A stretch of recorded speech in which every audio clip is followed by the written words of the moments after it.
Our scripture reading is from Deuteronomy chapter 8, verses 6 through 10. I'll be reading from the King James. Deuteronomy 8, 6 through 10. Therefore thou shalt keep the commandments of the Lord thy God, to walk in his ways and to fear him. For the Lord thy God bringeth thee into a good land of brooks of water, of fountains, and depths that spring out of the valleys and hills, a land of wheat and barley, and vines, and fig trees, and pomegranates, a land of oil, olive, and honey, a land wherein thou shalt eat bread without scarceness. Thou shalt not lack anything in it, a land whose stones are iron, and out of those hills thou mayest diggest brass. When thou hast eaten and art full, then thou shalt bless the Lord thy God for the good land which he has given thee. I want to encourage you to keep your Bibles open in Deuteronomy, but flip over to the 20th chapter. Deuteronomy chapter 20. We're going to go ahead and study verses 1 through 8 this morning, or this evening, I guess. I'll look at the clock. This evening we'll just study Deuteronomy chapter 20, verses 1 through 8. You might remember it's been a whole week, I know, and it can be hard to remember sometimes, but last week I preached a lesson on Sunday night titled Toe to Toe with a Giant. And I talked about the great battle that took place between David and Goliath, an account that, well, I think we're pretty well familiar with.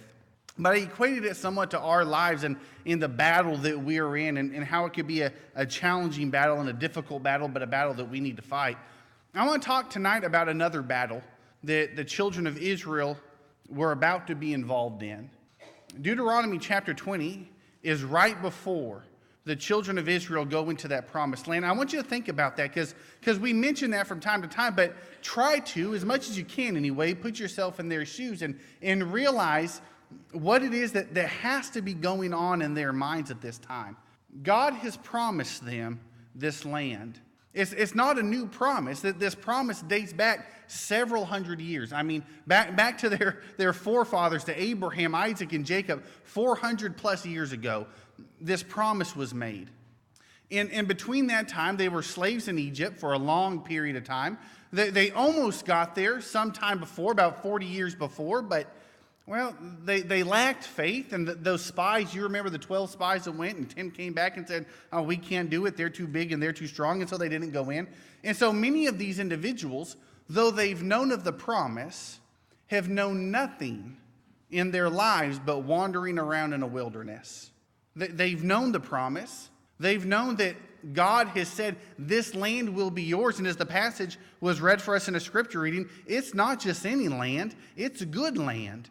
It's a great place, a place where they will have all that they need and more. I mean, they'll be prosperous, they'll be full, and the admonition is when you have all that new stuff, don't forget about God. Sadly, as we know the history, they did, that they would forget about God. But you have to think about the anticipation, the excitement, maybe somewhat the nerves that took place in them as they were about to go into this land that for so long they've waited for. Their parents told them about, their grandparents told them, and their great-grandparents. This land is what God has promised, and they're on the cusps of it now. They're just about to go in. And right before they go into battle, what we're going to read is that before they go into battle, some people are going to be described, I guess we would say, as unfit for battle. The people would go into battle, and as they're about to go into battle, what's going to happen is God's going to say, these certain people, they don't need to go to battle. And that's kind of what I want to talk about tonight. Who is it who's not ready to go into battle? As we talked about last week, our Christian lives, and again, we'll relate it to ourselves, how we have to be involved in this fight. We have to be involved in this struggle, in this battle for the souls of mankind. It's something that we need to actively and be involved in. Sometimes Christians just kind of opt right out of that and say, I'm not going to fight this battle. And maybe it's the battle of sin in their life that they just don't fight the temptation that arises. Maybe it's for the souls of man, and they're just not actively involved in it. They just kind of see it as somebody else's opportunity or somebody else's responsibility. why is it that some people are unwilling to fight? Let's go ahead and read Deuteronomy chapter 20, and we'll start just by reading the first 4 verses. It says, when you go out to battle against your enemies and see horses and chariots and people more numerous than you, do not be afraid of them, for the Lord your God is with you, who brought you up from the land of Egypt. So shall it be, when you are on the verge of battle, that the priest shall approach and speak to the people, and he shall say to them, Hear, O Israel, today you are on the verge of battle with your enemies. Do not let your heart faint. Do not be afraid, and do not tremble or be terrified because of them. For the Lord your God is he who goes with you to fight for you against your enemies to save you. And so they're on the verge of battle, and this admonition is given, this command is given. Don't be afraid. God is with you. And what he's going to go on is he's going to go on and tell them several things that they will be told but before they go into battle, and several individuals who are exempt from battle, who aren't supposed to go into battle. Point number 1 on your outline, those who have built new houses. Verse 5 says, Then the officers shall speak to the people, saying, What man is there who has built a new house and has not dedicated it? Let him go and return to his house, lest he die in the battle and another man dedicate it. Those who have built new houses, I want you to think of that in this regard. Those who have a physical possession that's that valuable to them. And I want you to think of it in our terms as we talk about going into battle. So many times the things that keep people from battle is those physical possessions that they have. Right? And as we go through this list and we read of all the things that exempted people from battle, you'll realize that in and of themselves, they're not bad things. I mean, a new house isn't a bad thing. It's a good thing.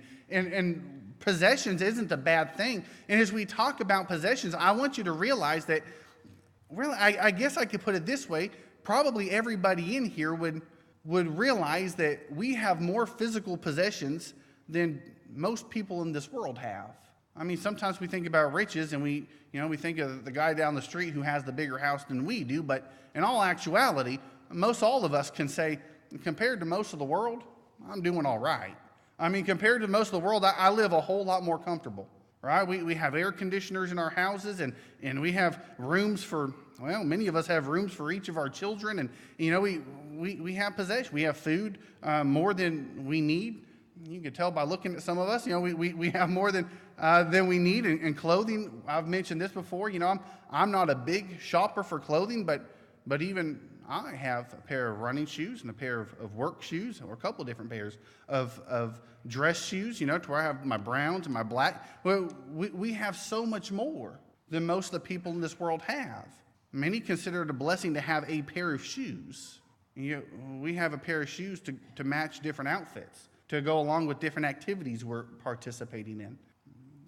We're a blessed people. There's nothing wrong with that. We should thank God for that. But at the same time, it can be wrong if we allow that to hinder us. I want you to think of 1 Timothy chapter 6, verses 6 through 10. It says, Now godliness with contentment is great gain. For we brought nothing into this world, and it is certain that we can carry nothing out. And having food and clothing, with these we shall be content. But those who desire to be rich fall into temptation and a snare, and into many foolish and harmful lusts, which drown men in destruction and perdition. For the love of money is the root of all kinds of evil, for which some have strayed from the faith in their greediness, and pierced themselves through with many sorrows. Now, money's not bad in and of itself, but I want you to find contentment in godliness. To be satisfied with godliness. And the godliness with contentment is great gain. Sometimes we're not content until we have more, and we think of all the physical possessions, and there could always be more. That's the thing about physical riches. It doesn't matter how rich you are. The richest person in this world, and I don't know if it's still true of him, I still think of Bill Gates, right? And there might be somebody now who has more, I don't know, but even the richest person in the world, he can still get more. If that's what you're grasping for, you'll never find contentment. You'll never find satisfaction. And sometimes we find ourselves working so hard for that, working so hard for contentment with physical things and working so hard for those physical riches and those physical blessings and all those things that come along with more wealth. And we forget our battle is not for that. My battle in life is not to be the one with the biggest bank account. My battle in life, the most crucial and important part of my life is not to have the biggest and nicest house and to drive the nicest cars and to wear the nicest clothing. That's not our battle. That's not the battle we're in. That should not be the focus and the center of our lives. The blessings that we've been blessed with are fine things and good things, and I'm not talking bad about those things, but sometimes we get in the wrong battle. We forget the actual purpose of our lives, the actual goal that should be our lives. It's not for those physical things. We're in a much more important battle. We have much more important tasks that we need to be involved in. Sometimes we think so much of the physical that we just kind of opt out of the spiritual responsibilities that we have. And that shouldn't ever be the case. Point number 2, verse 6, those who have planted a vineyard. Verse 6 says, also what man is there who has planted a vineyard and has not eaten of it? Let him go and return to his house, lest he die in the battle and another man eat of it. I want you to think of unfinished tasks. Again, as we talk about these, not in and of themselves bad, we have things going on in our lives. We have activities that we're involved in. We have things that we do. Not bad. I'm not standing up here and saying you shouldn't have anything else going on in your life. Those things can be fine and those things can be good. But again, don't forget the crucial part of your life. Does all the things that we have to do take up the majority of our thinking? Do all those tasks of life and all those physical things that we get involved in, the extracurricular activities and this thing and that thing, does that take up who we are and does that take up our life?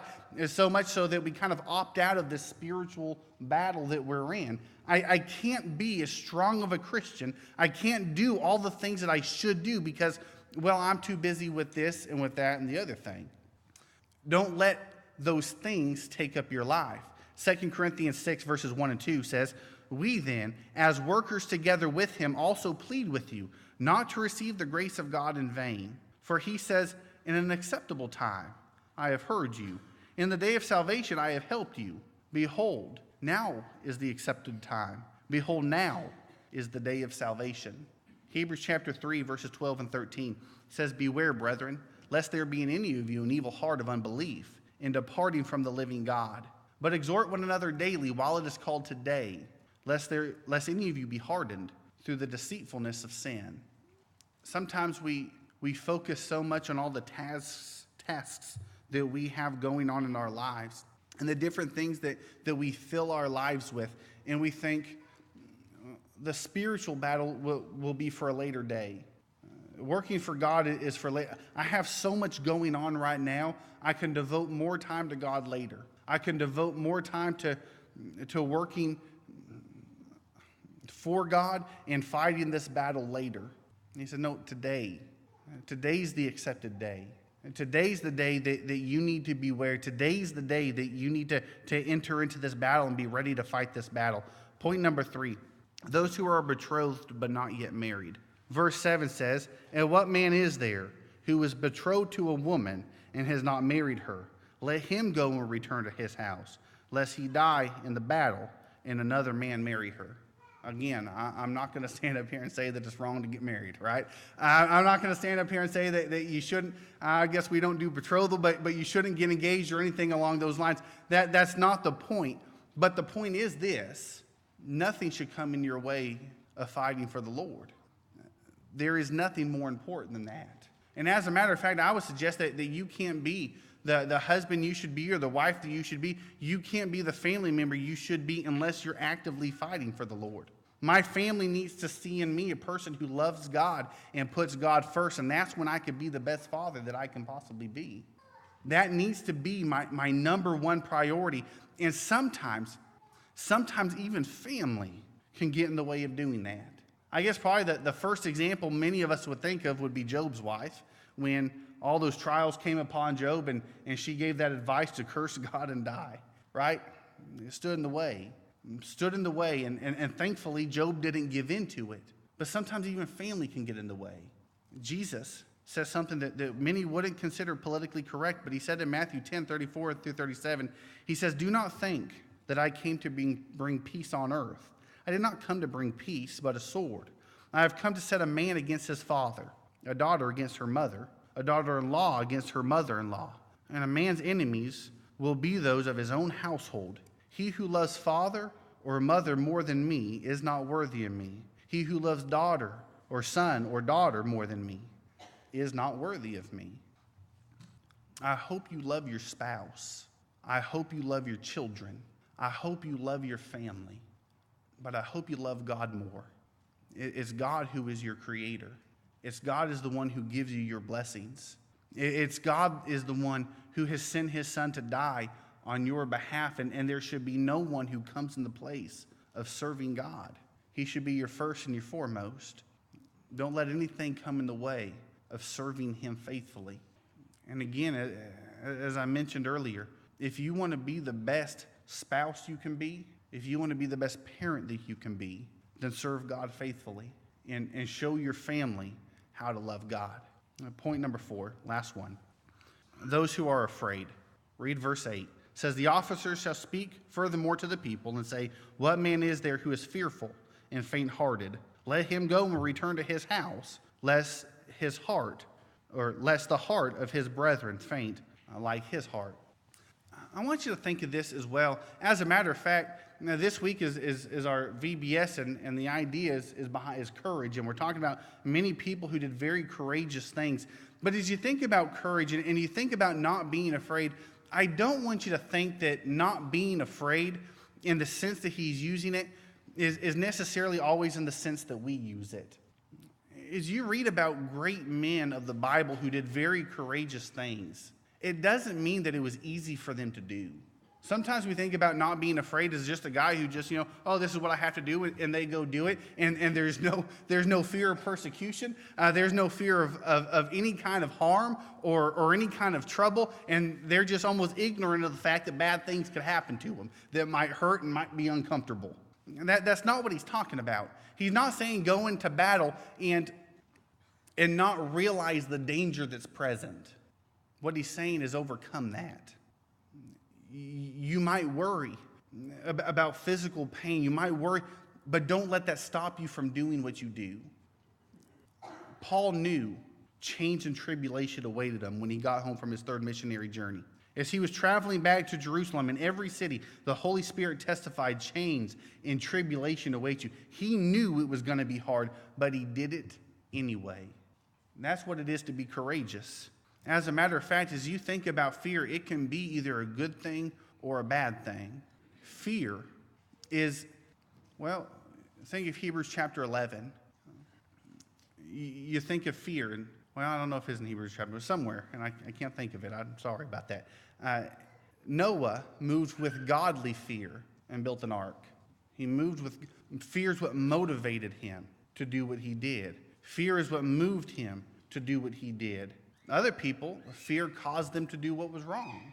Fear is a human emotion that could be either a good thing, that could be a motivator, or it can deter us from doing what's wrong.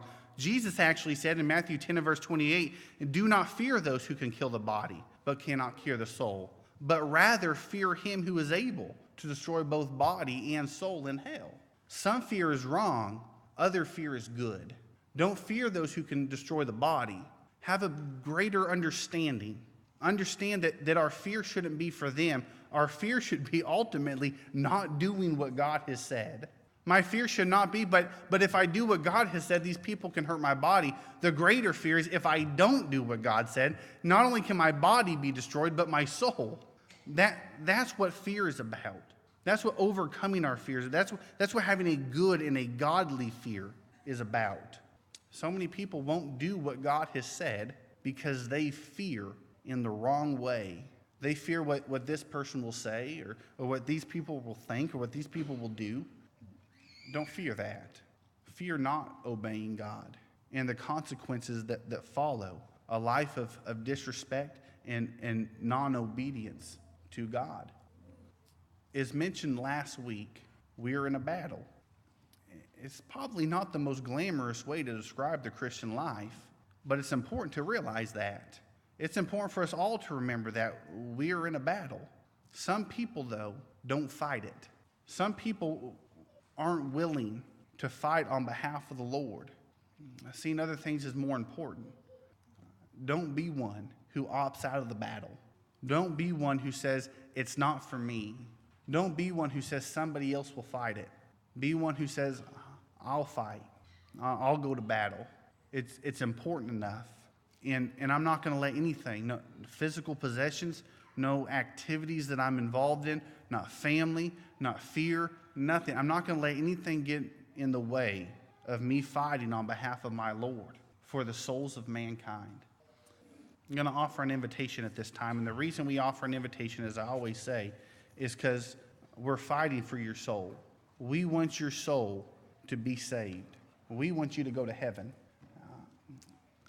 I don't want there to be anybody in this room tonight who walks away from this building who's not in the right relationship with God. And for that reason, we offer this opportunity. If you need to be baptized, we would be more than willing to baptize you. If you need our prayers, we would love to pray for you. But if you don't even know what you need to do to be saved, if you don't know what you have to do in order to start fighting for the Lord and to be on the Lord's team and in the Lord's army, and you need someone to sit down and study with you, I want you to know that there are so many loving and caring and concerned Christians in this building right now who would love the opportunity to sit down and study with you. If anybody needs something from us to get your soul right, we want to help you do that. If we can, won't you sit on the front rows while we all stand and sing the song of invitation?